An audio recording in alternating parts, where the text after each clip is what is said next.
नहीं, मतलब कुछ नहीं है। और हमारे यहाँ तो दोनों परंपरा है ही, उसमें कहाँ दिक्कत है। री एम्फेसाइज करने की कोई आवश्यकता तो नहीं है। जो जो चाहे खाना खाए, इस देश में आज़ादी है। यही बात तो हम लोग भी कह रहे हैं कि किसी को क्या पहनना है, कैसे खाना है, नहीं खाना है, कैसे रहना है, कौन भाषा बोलना है। हम लोग विभिन्नता में एकता वाले देश हैं और इस विभिन्नता को सहर्ष स्वीकार करना चाहिए।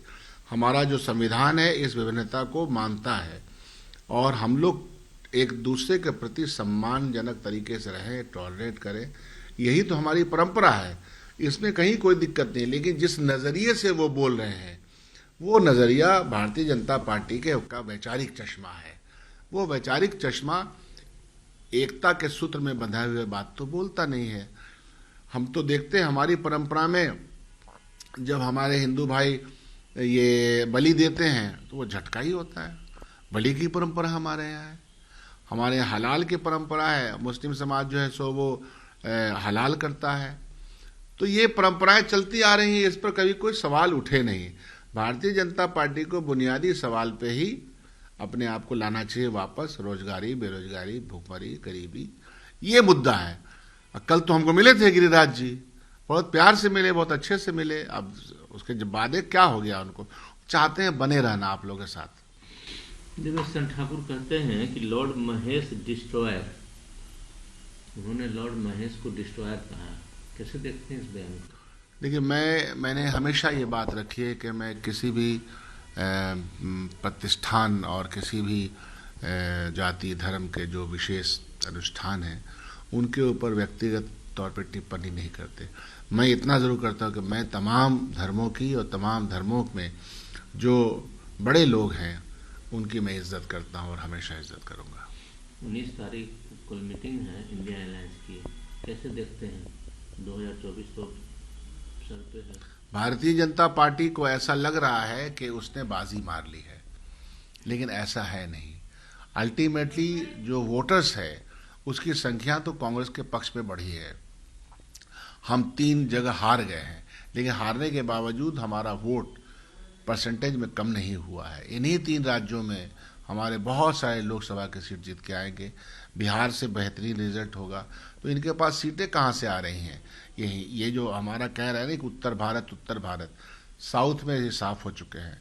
तो इसलिए मिला जुला के तस्वीर इंडिया गठबंधन के पक्ष में होगी और भारतीय जनता पार्टी के की जो कुरीतियां हैं, जो बेसिकली जो उनकी जो पॉलिसीज है, उनके खिलाफ देश की जनता वोट करेगी।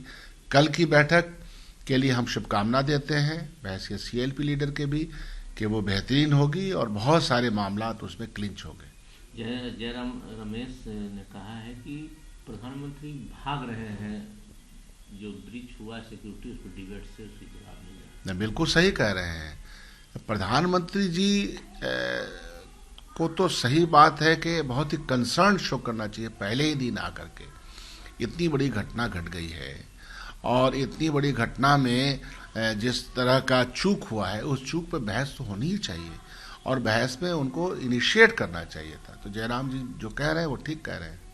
ममता बनर्जी भी बोल रही हैं कि इसकी जांच हो, बात सामने आए। अमित शाह ने तो एक्सेप्ट कर लिया कि बहुत बड़ी घटना। हाँ, नहीं, ठीक किया। दूध का दूध, पानी का पानी होना चाहिए।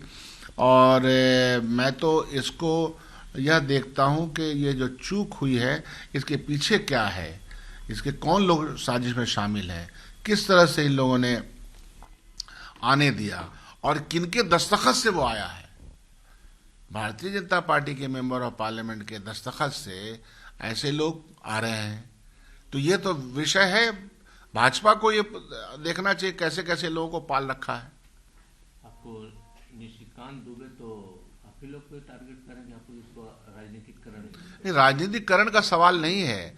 सवाल ये है कि ये पार्लियामेंट के अंदर जहाँ के परिंदा पर नहीं मारता है, इस तरह की सिक्योरिटी है, कोई ऊपर से कूद जाता है, उसके पास वो क्या आजकल स्मोक बम का रहता है, एक दहशत का माहौल वहाँ क्रिएट कर दिया जाता है और उसको पास देने वाले भारतीय जनता पार्टी के लोग रहते हैं। तो निशिकांत जी को शर्म नहीं आती है सब बात बोलने में? क्या हो गया है ये? अरे साफ साफ बोले कि ये इतनी बड़ी चूक हुई है और इसको सुधारा जाएगा और जो लोग इसके पीछे शामिल हैं उनकी सही तरीके से जांच होगी, साजिश का पर्दाफाश होगा। ये बोलने में उनको क्या लगता है? छोटी घटना है, बड़ी घटना है।